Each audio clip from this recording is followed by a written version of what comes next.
اکثر ہم عبادت اور دعا کو صرف کچھ الفاظ یا رسمیں سمجھتے ہیں، ہے نا؟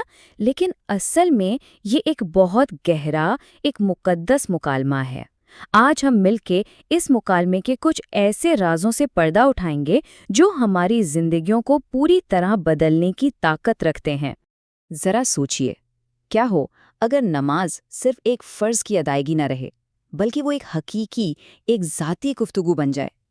چلیں آج اسی خیال کو حقیقت میں بدلنے کا سفر شروع کرتے ہیں۔ تو آئیے سب سے پہلے نماز کی بات کرتے ہیں، دیکھتے ہیں کہ اس کے اندر وہ کون سے راز چھپے ہیں جو اسے صرف ایک رسم سے کہیں زیادہ بنا دیتے ہیں۔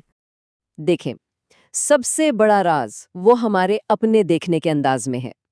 جب ہم نماز کو ایک بوجھ سمجھنے لگتے ہیں تو ظاہر ہے اس سے سکون نہیں ملتا، بلکہ ایک بے چینی سی رہتی ہے۔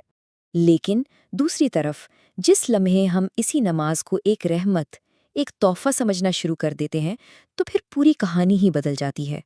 تب زندگی بدلنا شروع ہو جاتی ہے اور وہی عبادت بوجھ نہیں بلکہ ہماری سب سے بڑی طاقت بن جاتی ہے۔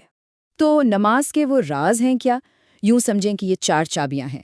پہلی، یہ دن میں 5 بار اللہ سے ایک ڈائریکٹ کنیکشن ہے۔ دوسری، یہ ہمارے پریشان ذہن کے لیے ایک ریسیٹ بٹن کا کام کرتی ہے۔ تیسری، یہ ہماری چھوٹی چھوٹی غلطیوں اور گناہوں کو دھونے کا ایک نرم ذریعہ ہے۔ اور چوتھی، یہ ہماری زندگی میں نظم و ضبط اور وقت کی پابندی لانے کا ایک بہترین سسٹم ہے۔ اور ان سب میں سے وہ ایک لمحہ جب انسان اپنے رب کے سب سے زیادہ قریب ہوتا ہے، وہ سجدے کا لمحہ ہے۔ قربت کا اس سے زیادہ حسین احساس شاید ہی کوئی ہو۔ اچھا، تو یہ تو بات ہوئی نماز کی۔ اب آتے ہیں اس مکالمے کے دوسرے اور بہت ہی خوبصورت حصے کی طرف، یعنی دعا، وہ ذاتی گفتگو جو ہم میں سے کوئی بھی کہیں بھی اپنے رب سے کر سکتا ہے۔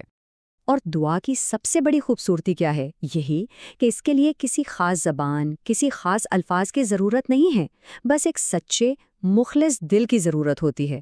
یہ ہر ایک کے لیے ہے۔ ایک بہت ہی امید دلانے والا تصور یہ ہے کہ ہر سچے دل سے مانگی گئی دعا کا جواب ضرور ملتا ہے۔ ہاں، 3 طریقوں سے۔ یا تو وہ چیز فوراً مل جاتی ہے، یا پھر اللہ اسے کسی بہتر وقت کے لیے سنبھال لیتا ہے، یا پھر اسے آخرت کے لیے ایک بہترین انعام بنا دیا جاتا ہے۔ مطلب کوئی بھی دعا ضائع نہیں ہوتی۔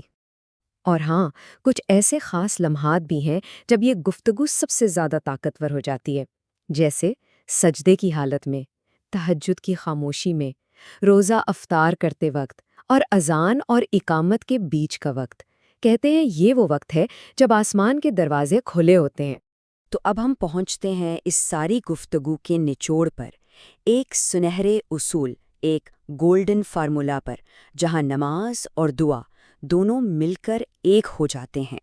فارمولے کا پہلا حصہ بالکل سادہ ہے۔ نماز وہ بنیاد ہے، وہ تعلق ہے، وہ کنیکشن ہے جو ہمیں اپنے رب سے جوڑتا ہے۔